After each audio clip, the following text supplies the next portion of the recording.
Sebelum kalian menonton video ini, jangan lupa like dan subscribe ya. Terima kasih.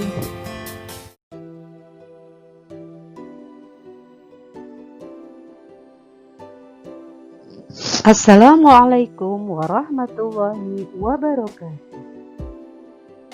Salam sejahtera untuk kita semua. Apa kabar anak-anak yang ibu cintai dan ibu banggakan? Semoga kalian senantiasa dalam keadaan sehat walafiat dan tetap semangat. Kembali bertemu dengan Ibu Mimi Jamila dari SMP Negeri 28 Kota Tangerang. Ibu akan menguraikan pelajaran Bahasa Indonesia untuk SMP kelas 9 semester ganjil. Materi kita masih tentang teks pidato persuasif.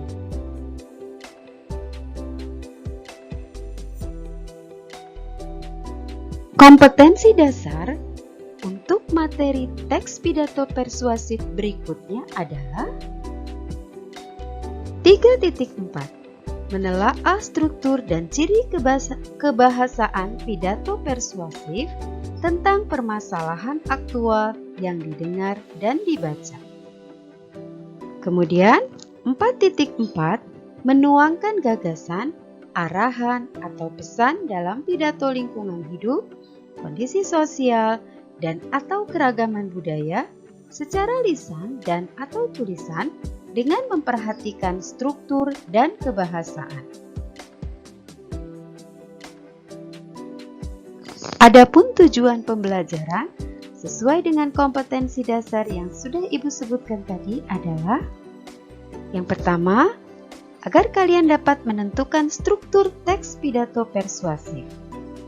Yang kedua, agar kalian dapat mengidentifikasi ciri kebahasaan teks pidato persuasif. Yang ketiga, agar kalian dapat menyusun teks pidato persuasif. Dan yang keempat, agar kalian dapat menyajikan pidato persuasif secara menarik. Baiklah anak-anak, sekarang kita akan menelaah struktur dan kebahasaan teks pidato persuasif.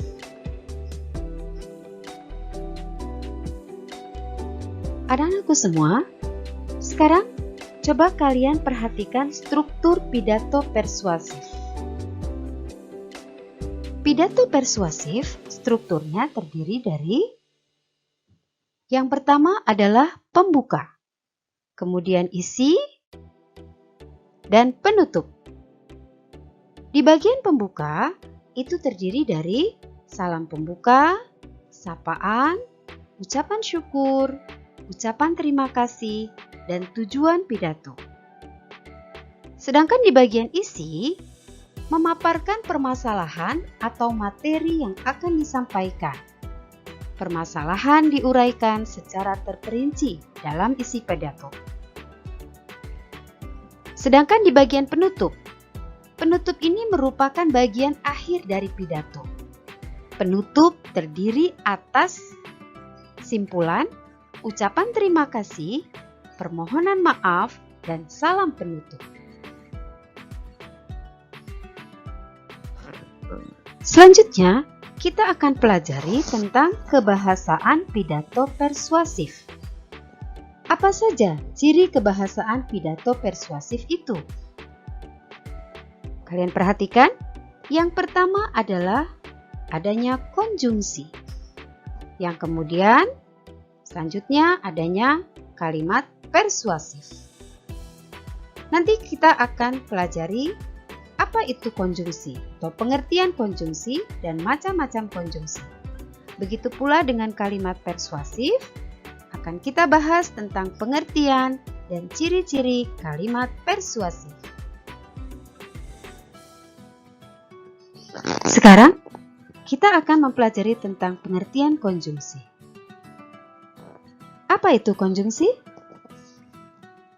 Konjungsi adalah kata yang digunakan untuk menghubungkan satu unsur dengan unsur lain. Konjungsi disebut juga kata penghubung.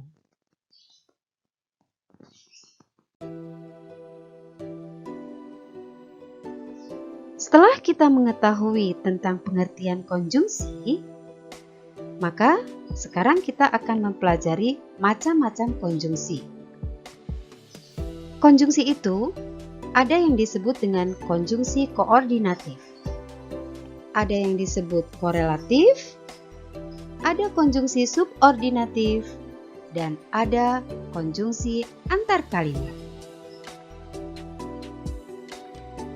Berikut ini akan Ibu uraikan contoh-contoh konjungsi sesuai dengan macam-macam konjungsi tadi.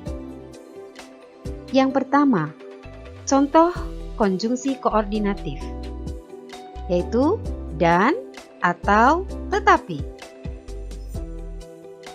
Kemudian konjungsi subordinatif. Contohnya ketika, sejak, karena, sebab, jika. Untuk konjungsi korelatif, contohnya tidak titik-titik tetapi titik-titik. Dan juga bukan titik-titik melainkan titik-titik.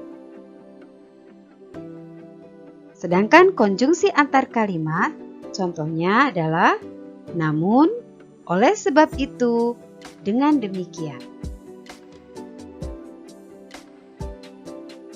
Anak-anak semua, selain adanya konjungsi dalam teks pidato persuasif, ada apa lagi di dalam ciri kebahasaan teks pidato persuasif? Ya, benar. Adanya kalimat persuasif. Apa itu kalimat persuasif? Kalimat persuasif adalah kalimat yang berisi ajakan dan bertujuan untuk memengaruhi pembaca atau pendengar untuk melakukan sesuatu sesuai dengan kehendak penulis atau pembicara. Adapun ciri-ciri kalimat persuasif adalah: yang pertama, bertujuan untuk membujuk, mengajak, dan memengaruhi seseorang. Kedua, biasanya menggunakan kata ayo, mari, dan kata-kata yang bersifat mengajak lainnya. Kemudian, jika kalimat itu ditulis, maka menggunakan tanda seru di akhir kalimat. Anak-anak, berikutnya akan kita pelajari tentang langkah-langkah menyusun pidato persuasif. Karena sesuai tujuan pembelajaran kita pada materi ini adalah kalian dapat menyusun pidato persuasif. Adapun langkah-langkahnya, yang pertama adalah menentukan tema atau pokok pidato. Kemudian, mendaftar pokok-pokok pidato yang akan disampaikan. Selanjutnya, menentukan tujuan pidato. Kemudian, menyusun kerangka pidato. Dan yang terakhir, setelah kerangka pidato kita buat, adalah mengembangkan kerangka pidato tersebut. Alhamdulillah, selesai sudah pembelajaran kita tentang teks pidato persuasif. Ibu ucapkan terima kasih atas perhatian kalian. Tetap semangat dan wassalamualaikum warahmatullahi wabarakatuh. Salam sportif.